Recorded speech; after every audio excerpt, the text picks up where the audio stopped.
Hey guys, welcome to Success by 1000 Wins. This is the show for 40-something-year-old men, aging bodies, rising health concerns, but zero interest in backing down. If you're still in the fight to get jacked, feel strong, and reclaim your edge, you're in the right place. I'm your host, Michael Copians, and each week I'll bring you simple, actionable wins for your fitness, nutrition, and overall health, one win at a time. I study the greats, I experiment, I test it all in real life. Some of what I share is time-tested, others cutting edge, but every lesson is lived.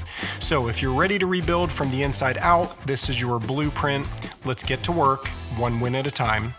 Today's episode, why building muscle at 40 feels impossible, and the science of biohacking our way to jacked. Gentlemen, I don't know about you, but things just ain't working like they used to. All the gears still turn, at least for right now, just not as fast. Can you relate? As I mentioned in previous episodes, 40s just hit different. It's that decade you literally can go to sleep 39 and wake 40 and everything just feels different. Especially in terms of our bodies, I know you can relate. The back suddenly feels aged. Every day or week something is injured. You begin questioning if everything is a sign of cancer. You go to bed feeling just fine, and somehow you wake up injured the next morning. Come on, fellas, I know you can relate. Aches and pains are just different. Your stomach is relatively new voice in your head telling you, no, you can't eat that. And building muscles in our 40s jumps into the chaos of all of that, or should I say the challenge of it. So many obstacles seem to get in the way of building the muscles we desire. So many challenges seem to get in the way of our ability to just hit the weights and see those muscles grow. Even as I write this episode, I have seemed to wake up to what appears to be an autoimmune flare-up, with symptoms that seem to be trying to derail my efforts to complete the last week of my 12-week workout program I've invested my time and energy completing in the weight room. And of course, this all kicked in with 2 workouts to go for the week until I've officially completed a round of my 12-week workout program. I am 2 workouts away from having hit the weights for 12 straight weeks, 3 days a week. What began April 20th as I proudly look over at my poorly sketched 12-week, 3 boxes per week drawing of a calendar, 34 of the 36 boxes colored in with a dull pencil, 2 more to go. It's exhilarating, yet of course, now my body has me questioning how and when I will ever complete these last 2 workouts. But if you know me, if you know anything about me, you know I'm a stubborn guy. I don't know if it's because I am an Aquarius, perhaps it has to do with being a February birthday born in the cold winter, Massachusetts months, maybe being the youngest of 4 and told so many times, you're not old enough. Enter fill in the blanks with everything I wanted to do that my siblings could do, but I was too young. But being told building muscle in your 40s is just harder isn't good enough for me. Not to mention, I just don't care if something is harder. I want to know how, and I want to know how to combat it, period. So I got curious. I couldn't help but ask several questions. Number 1, what challenges do men like me in their 40s face in building muscle? Number 2, how is the body impacted by those challenges? Number 3, are any of those challenges controllable, meaning is there something I can do about it? And lastly, number 4, what can I do to still build and grow muscle given those challenges? So, if you're at all like me, wanting to know the answers to these questions and unwilling to be told, no, you can't do that, let's dig into the different challenges we are facing as 40-something men who desperately desire to build muscle so we can be jacked in our 40s and beyond. Now, let me begin by saying, first off, I am no expert in this area. I am merely a guy who is doing his research, his homework, and trying to share with the world ideas. I'm not here to tell you what you should be or could be doing. I'm just here to share what I've learned and how I plan on implementing strategies for getting jacked in my 40s. Secondly, as I did my research, there were quite a few reasons for why or how we as men in our aging years lose muscles or the challenges of maintaining, let alone growing muscles.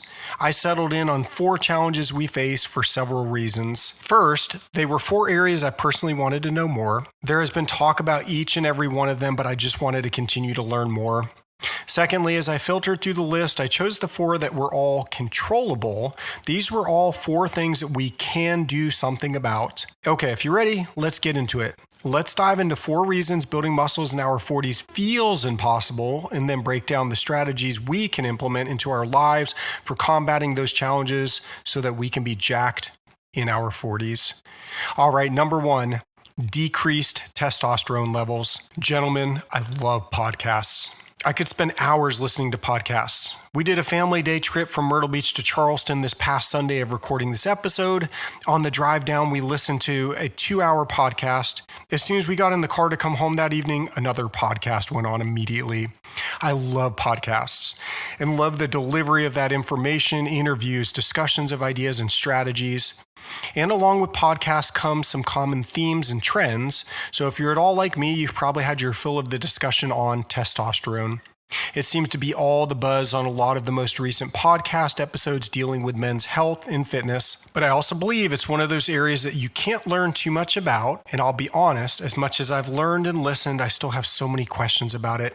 Testosterone. Testosterone is a hormone that helps control how strong our muscles are, how much energy we have, and even how we feel. Hormones are those tiny messengers made by our bodies that travel through our blood to help control how things work, like growth, energy, mood, sleep, and hunger. In other words, testosterone is one of the tiny messengers made by our bodies that travels through our blood to help control, in this case, how strong our muscles are, how much energy we have, and even how we feel.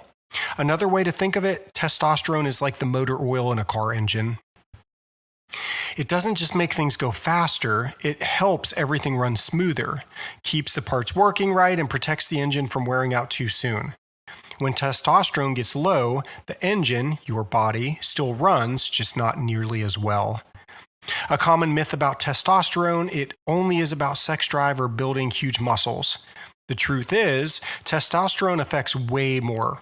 Like our mood, our focus, our bone strength, our fat storage, our sleep, and even our ability to recover from workouts or stress. It's not just for bodybuilders, it's for survival. Health levels of testosterone or total testosterone in the blood should be around 300 to 1,000 nanograms per deciliter. Low testosterone or low T being identified below 300.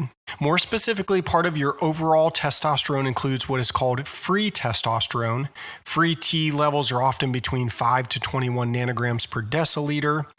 Total T apparently bound to particular proteins, meaning it is stored and not active. Free T, however, is a small amount that is not bound, meaning it moves freely around to do its job. This being the active form of testosterone that our bodies use to build muscle, boost energy, improve mood, and support our overall health. Okay, gentlemen, I want to pause for a minute and remind you, I am not an expert. I'm not a scientist. I am very limited in my scope of knowledge on this matter. I am learning just like you in order to optimize performance in my 40s, so bear with me as we go through this. All right, now that we have a general idea as to what testosterone is and its importance to building muscle, and understanding that lower levels of it can hinder muscle growth, let's talk strategy. First, what are reasons levels may decrease, and then what can we do to combat its decrease? So, why the decrease? Numerous reasons. Aging. Apparently, we naturally have decreased levels due to aging, about 1% a year. Too much stress raises another hormone, cortisol, which then in turn lowers testosterone levels. Poor sleep. Testosterone is made during sleep. Poor sleep leads to low T. Eating a poor diet, too much sugar, junk food, or processed carbs can hurt hormone levels. Missing out on key nutrients like zinc or vitamin D also hurts testosterone. Also included in here is the consumption of alcohol. Not moving enough, sitting too much can lower testosterone levels. It seems that our bodies make more T when it sees us being active. And last but not least, too much body fat. And although there are other reasons, we'll stop with this as most of these are controllable. They're at our control. Okay, let's talk strategy. What can we do about it? Number one, we can prioritize deep sleep, consistent sleep. If testosterone is produced during sleep, let's make sure we get quality sleep. Number two, heavy but safe lifting and smart recovery. Apparently, testosterone production responds to particular exercises, compound lifts such as squats, deadlifts, presses. Let's implement a workout program that incorporates exercises that promote strong levels of T. On the flip side, prioritize quality recovery. We're in our 40s, gentlemen. Overtraining without proper recovery can in essence crash levels. Train hard, but also rest appropriately when you aren't training. Eat testosterone supporting foods. zinc, vitamin D, magnesium, and healthy fats are essential for hormone production. Eating testosterone-supporting foods, zinc, vitamin D, magnesium, and healthy fats are essential for hormone production. Skip the processed foods and sugars, which are called T killers. Let's eat real food, eggs, steak, leafy greens, nuts, salmon. Let's get our sunlight. And lastly, number 4, control stress to lower cortisol, which leads nicely into our second reason building muscle in our 40s seems impossible, this thing called cortisol. But let me first leave you with knowing, let's have a strategy for dealing with stress, as you will see that rising levels of cortisol can hurt your ability to grow muscle. Okay, cortisol. Cortisol is a hormone, a messenger if you will, your body makes when you're stressed, tired, or in danger. It's supposed to help us deal with problems, but too much of it for too long can hurt our health. Let me say that one more time. Too much of it for too long can hurt our health. A common myth is that cortisol is always bad. Not true. Cortisol is helpful in small amounts. It wakes us up in the morning and helps us handle tough situations. But when it stays high all the time from stress, no sleep, overtraining, it starts causing problems. Cortisol levels naturally rise and fall throughout the day. This pattern is called your daily cortisol rhythm. Levels vary, so for the sake of time, I don't think I'll get into that during this episode. Also, you can think of cortisol like an emergency alarm system. It's helpful when there's a fire, but if the alarm keeps going off all day, it wears you out, makes you anxious, and keeps your body in panic mode, which stops it from building muscle or recovering. As a high school teacher, I can picture the sound of that darn fire alarm. It's helpful in telling us to get the heck out of the building, but if that alarm continued for too long, it would drive you nuts. And hand in hand with testosterone, rising levels of cortisol can evidently impact levels of testosterone in the negative. Let's talk strategy. What can we do about cortisol? How can we ensure that levels don't rise too much or for too long in order to maximize our ability to grow muscle in our 40s and also get jacked? Number 1, let's get better sleep. Look at that, 2 birds with 1 stone. Better sleep helps us deal with both testosterone and cortisol. Number 2, walking outside every day. Hey, another 2 birds with 1 stone. Move, move, move. Walking lowers our stress levels, which reduces cortisol and boosts our mood. A compelling reason to get a walk in several times a week or more. Number 3, breath work or prayer. If you are a man of faith such as myself, let's prioritize 10 minutes a day of breathing or prayer. Deep breathing tells our bodies that we are safe, which in turn calms the nervous system. Number 4, don't overtrain. Working out too hard with no rest can raise our cortisol levels.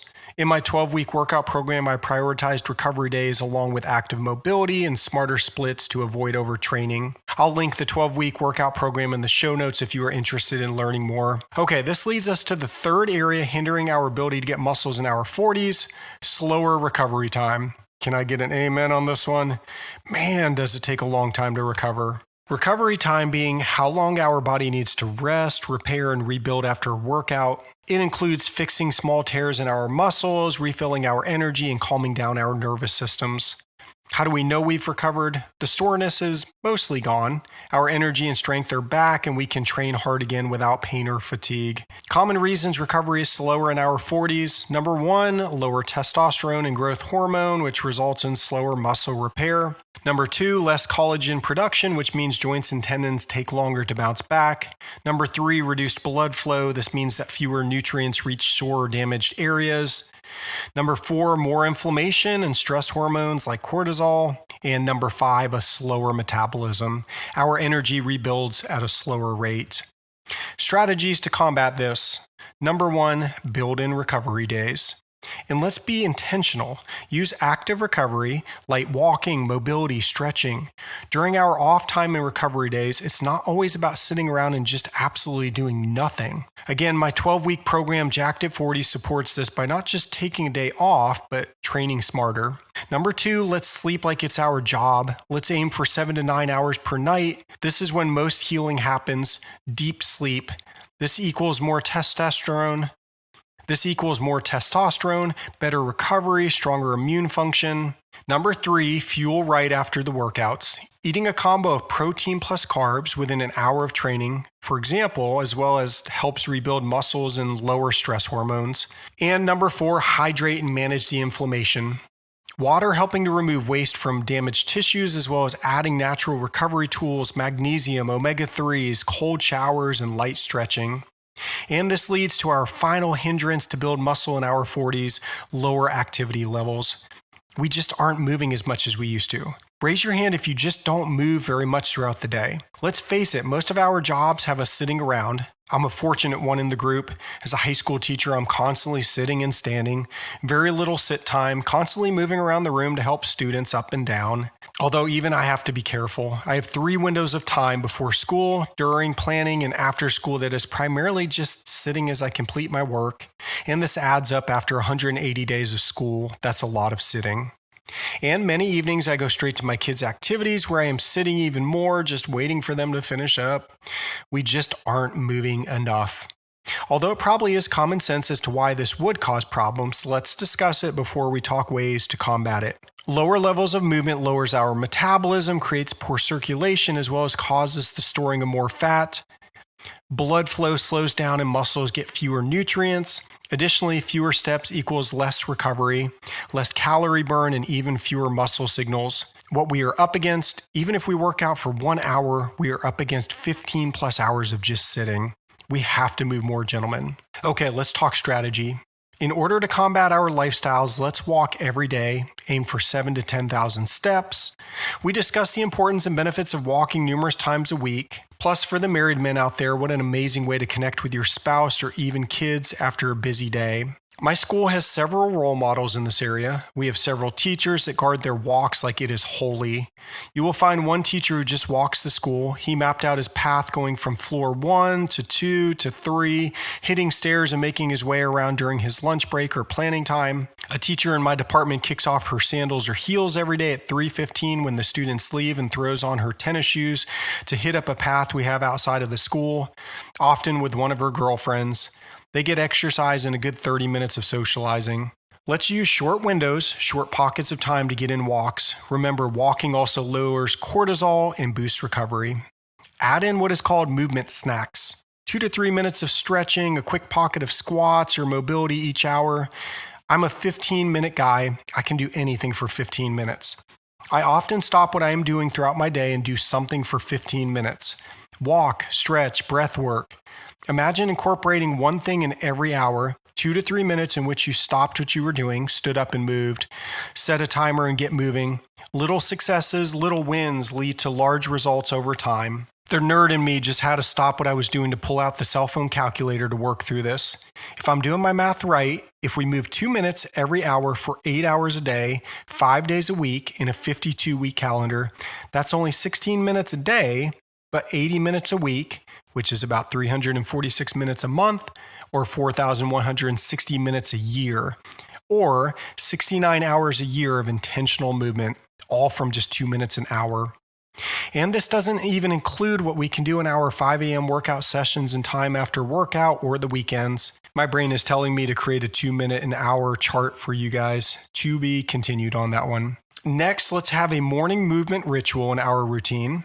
You can start with 5 to 10 minutes of movement and then plan on bumping that up in time. I have a 5-day 5 a.m.er challenge. I'll link it below in the show notes. That would be a perfect kickstart to move more. In my own personal 12-week program, it is very time aware. I built it with intentional structure to ensure plenty of time. I also built a freebie, the Recovery Blueprint Jacked at 40. I'll link this in the show notes. It's my 5-day freebie for getting started for those who are just now getting back at it. We're running out of excuses, gentlemen, for getting at this. All right, let's summarize, gentlemen. Building and growing muscles in our 40s just feels harder. Decreased testosterone, increased cortisol, chronic stress, slower recovery time, and lower daily activity levels. But we aren't men who just give up and quit. You are here because you are a man who just adjusts and pivots when obstacles are thrown your way. And so am I. Tell me I am slowing down and I'll say, prove it. I may have to work a bit harder or smarter. That's okay. Bring it on. Let's summarize the strategies we discussed and the takeaways. Number 1, train smarter, not harder. Use compound lifts, as my son's basketball coach repeatedly told the boys last season, form over finish. Let's move from ego to doing things with more finesse and avoid overtraining. Prioritize recovery. Number 2, prioritize deep sleep and again, recovery. Quality sleep and active recovery days gets those walks in. Consider supplementation as needed, deep breathing, cold shower routines. Number 3, move. Move more throughout the day. Movement snacks, 2 to 3 minutes every hour. Stand, walk, and stretch. Number 4, eat to fuel hormones and muscles. Focus on protein, healthy fats, and real nutrients. Refuel post-workout and cut down or cut out the sugars and the processed foods. And lastly, number 5, manage stress like it's your job. Breath work, prayer, get outdoors and walk. Protect your peace. And if you need help, again, you can check out my 12-week workout program, Getting Jacked at 40. Again, I'll link that in the show notes. The program that details and outlines the perfect workout for 40-something-year-olds because, hey, I am one of them and my body is feeling what yours is, but I'm not giving up. I will continue to pursue getting jacked even in my 40s. That's it, gentlemen. Let's get jacked, fellas, in our 40s and beyond. Let's fuel up, get flexible, use strategies and systems that are most effective and meet the needs of our aging bodies. Let's not slow down. Let's go have success one hormone at a time, one step at a time, one recovery at a time. Let's go have success by 1,000 wins.